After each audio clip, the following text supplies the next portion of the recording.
బట్టతలతో బాధపడుతున్నారా? ఆధునితనమైన పద్ధతిలో hair transplantation చేయబడును. Face clinic, Hyderabad. నమస్తే, నేను Keshav. Welcome to Suman TV. ఆంధ్రప్రదేశ్లో ఎన్నికల జోరులో అధికార వైసీపీ, మరోవైపు ప్రతిపక్ష కూటమి దూసుకుపోతుంటే కాంగ్రెస్ పార్టీ కూడా ఒక అడుగు ముందుకు వేసింది.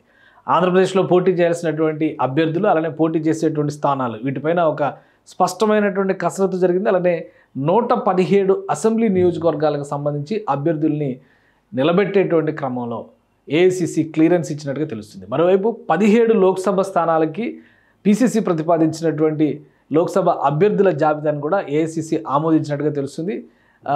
మరికొన్ని గంటల్లోనే దీనికి సంబంధించినటువంటి అధికారిక ప్రకటన వెలువడేటువంటి అవకాశం కనిపిస్తోంది. దీనిలో అతిపెద్ద బ్రేకింగ్ న్యూస్గా మనం చూడాల్సింది, కడప లోక్సభ స్థానానికి సంబంధించి వైఎస్ షర్మిల బరిలోకి దిగబోతున్నారు. ఆల్రెడీ అధిష్టానం సూచించినటువంటి సూచన మేరకే కడప స్థానంలో షర్మిల బరిలోకి దిగాలనేటువంటి నిర్ణయానికి వచ్చారు. గతంలోనే నియోజకవర్గానికి సంబంధించినటువంటి కాంగ్రెస్ నేతలతో భేటీలు నిర్వహించారు.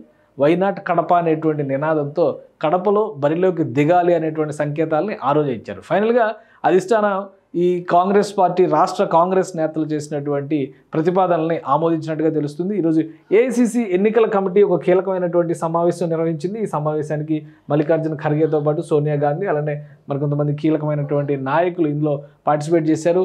రాష్ట్ర పార్టీకి సంబంధించినటువంటి నేతలు కూడా రఘువీరారెడ్డితో సహా పిసిసి చీఫ్ షర్మిల ఇక్కడికి అటెండ్ అయ్యారు. అలానే అభ్యర్థుల జాబితాకి సంబంధించినటువంటి ప్రతిపాదనలను కూడా పార్టీ నేతల ముందరించారు. ఆల్మోస్ట్ వీటన్నిటికీ కూడా ఆమోదం తెలిపినట్టుగా తెలుస్తుంది. సో మొత్తానికి ఆంధ్రప్రదేశ్లో 175 నియోజకవర్గాల బరిలో కూడా కాంగ్రెస్ పార్టీ అభ్యర్థులను నిలపాలనేటువంటి నిర్ణయానికి వచ్చింది. దీనికి సంబంధించే 117 నియోజకవర్గాలకు సంబంధించి ఏవైతే ప్రతిపాదనలు చేశారో వాటన్నిటిపైన కూడా దాదాపుగా ఏకాభిప్రాయం వ్యక్తపరిచినట్టుగా అధిష్టానం తెలుస్తుంది. ఇంకా 58 అసెంబ్లీ స్థానాలకి, అలానే మరొక 8 పార్లమెంటు స్థానాలకి అభ్యర్థుల్ని ఫైనల్ చేయాల్సినటువంటి పరిస్థితి ఉంది. దీనిపైన కూడా అతి త్వరలోనే ఒక సమావేశం జరుగుతుందని కాంగ్రెస్ పార్టీ రాష్ట్ర నేతలు చెప్తున్నారు. ఇక ఓవరాల్గా ఈ సీనియర్ నాయకులందరికీ కూడా ఒక అనౌన్స్మెంట్లో భాగంగానే, చేసినటువంటి ప్రకటనలో భాగంగానే సీనియర్ అందరికీ కూడా గతంలో ఏవైతే లోక్సభ స్థానాల్లో పోటీ చేసినటువంటి వాళ్ళు ఉన్నారో వాళ్ళందరికీ కూడా ఆమోదం తెలిపినట్టుగా తెలుస్తుంది. కాంగ్రెస్ పార్టీ ఎంపీ అభ్యర్థుల జాబితాగా ఒక 10 మంది పేర్లు మాత్రమే బయటకు వచ్చింది. మిగతా వాళ్ళకి అందరికీ కూడా అతి త్వరలోనే కడప లోక్సభ బరిలో వైఎస్ షర్మిల దిగడం ఖాయంగా కనిపిస్తుంది.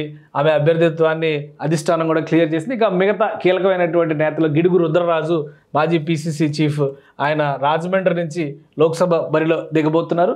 దానికి కూడా క్లియరెన్స్ చేసినట్టుగా తెలుస్తుంది. ఇక మాజీ కేంద్ర మంత్రి బాపట్ల నుంచి జేడీ శీలం బరిలోకి దిగడానికి క్లియరెన్స్ ఇచ్చేసింది అధిష్టానం. ఇక కాకినాడ నుంచి కేంద్ర మాజీ మంత్రిగా ఉన్నటువంటి పల్లం రాజు 2 సార్లు అక్కడ ఎంపీగా గెలుపొందారు. ఇదే కాకినాడ నుంచి మినిస్టర్గా కూడా ఆయన చేసినటువంటి పరిస్థితి, ఆయనకు కూడా క్లియరెన్స్ ఇచ్చినటువంటి పరిస్థితి. ఇక అనకాపల్లి నుంచి వేగి వెంకటేష్ అభ్యర్థిత్వాన్ని ఖరారు చేసినట్టుగా తెలుస్తుంది.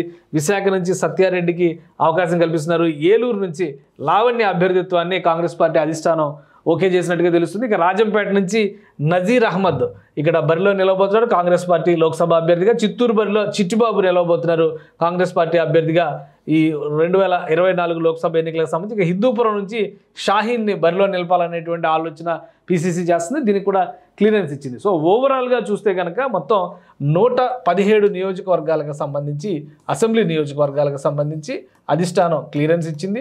అలానే లోక్సభ బరి విషయంలో చూస్తే కనుక 17 లోక్సభ స్థానాల కంటే ఎంపీ సీట్లకి కూడా క్లియరెన్స్ ఇచ్చింది.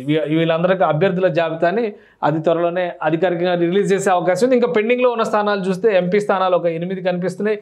అలానే 58 అసెంబ్లీ స్థానాలు పెండింగ్లో ఉన్నట్టుగా కనిపిస్తున్నాయి. ఈ అసెంబ్లీ స్థానాల విషయంలో కూడా ఒక క్లారిటీ, ఆల్రెడీ 1500 పైగా అప్లికేషన్లు వచ్చినాయని షర్మిల చెప్తున్నారు. అదే క్రమంలో షార్ట్ లిస్ట్ చేసినటువంటి జాబితాల నుంచే ఈ ఫైనల్ లిస్టుని రిలీజ్ చేసినట్టుగా చెప్తున్నారు. ఫైనల్ లిస్ట్ని అధిష్టానం స్క్రూటినీ చేసిన వెంటనే వాటిని రిలీజ్ చేస్తారంటున్నారు. అలానే పిసిసి తయారు చేసినటువంటి జాబితాలో పెద్దగా మార్పులు చేర్పులు ఏవి లేకుండానే కాంగ్రెస్ పార్టీ అధిష్టానం ఈ అధికారిక ప్రకటన కోసం క్లియరెన్స్ ఇచ్చినట్టుగా తెలుస్తుంది. ఇక అన్నిటికంటే ఆసక్తికరమైనటువంటి అంశం షర్మిల బరిలో దిగడం. ఇక అసెంబ్లీ అభ్యర్థుల జాబితాలో వైఎస్ సునీత ఉంటుందా లేదా అనేటువంటి ఆసక్తి ఇప్పుడు ఎక్కువ మందిలో కనిపిస్తున్నటువంటి పరిస్థితి. ఎందుకంటే వైఎస్ వివేకానంద రెడ్డి హత్య కేసుకు సంబంధించి సుదీర్ఘ న్యాయ పోరాటం చేస్తున్నారు వైఎస్ సునీత. అలానే నరెడ్డి సునీత, ఆమె వివేకానంద రెడ్డి కుమార్తెగా బరిలో దిగుతారు అనేటువంటి సంకేతాలు ఇచ్చారు. వాస్తవానికి కడప పార్లమెంటు స్థానంలోనే ఆమెను బరిలో దింపాలనేటువంటి ప్రతిపాదన చేశారు. అయితే షర్మిలనే ఈ స్థానంలోంచి దిగాలనేటువంటి సూచన అధిష్టానం చేసింది.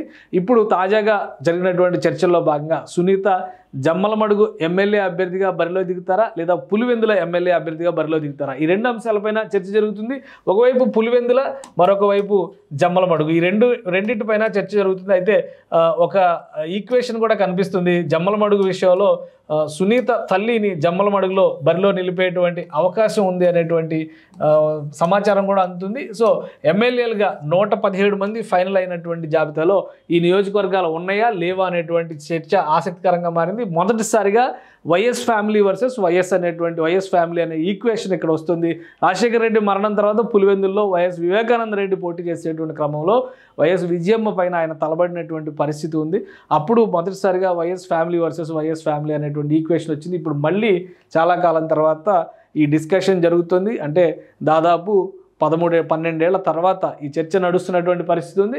సో ఎమ్మెల్యే అభ్యర్థుల జాబితాలో వీళ్ళని పెట్టారా లేదా అనేది ఇప్పుడు ఆసక్తికరమైనటువంటి చర్చ. అలానే కమలాపురం లాంటి డివిజన్లకు, కమలాపురం లాంటి ఎమ్మెల్యే స్థానాలకు కూడా వైఎస్ ఫ్యామిలీకి అత్యంత సన్నిహితులైనటువంటి వ్యక్తులనే డిసైడ్ చేస్తారనేటువంటి చర్చ జరుగుతుంది. అంటే కడప లోక్సభ పరిధి లేదా ఉమ్మడి కడప జిల్లా పరిధిలో జరిగేటువంటి బరిలో నిలిచేటువంటి అభ్యర్థుల్లో చాలామంది పాత వైఎస్ఆర్సీపీ వైఎస్ రాజశేఖర రెడ్డి అనుయాయులే వైఎస్ఆర్సీపీతో ఇప్పుడు తలపడబోతున్నారు అనేటువంటి సంకేతాలు వస్తున్నాయి. సో అందుకనే 117 మంది జాబితాని ఇంకా రిలీజ్ చేయలేదు. ఈ రిలీజ్ చేసేటువంటి జాబితాలో ఎటువంటి ట్విస్టులు ఉండబోతున్నాయి, కేవలం షర్మిల మాత్రమే బరిలో ఉంటున్నారా, వైఎస్ఆర్ ఫ్యామిలీ నుంచి ఇంకెంతమంది బరిలో ఉంటున్నారు అనేటువంటి ఆసక్తికి సమాధానం దొరకాలంటే లిస్ట్ రిలీజ్ చేసే వరకు వెయిట్ చేయాల్సిందే. సుమన్ టీవీలో మీ పర్సనల్ అండ్ బిజినెస్ ప్రమోషన్స్ కోసం కింది నెంబర్కి కాంటాక్ట్ చేయండి.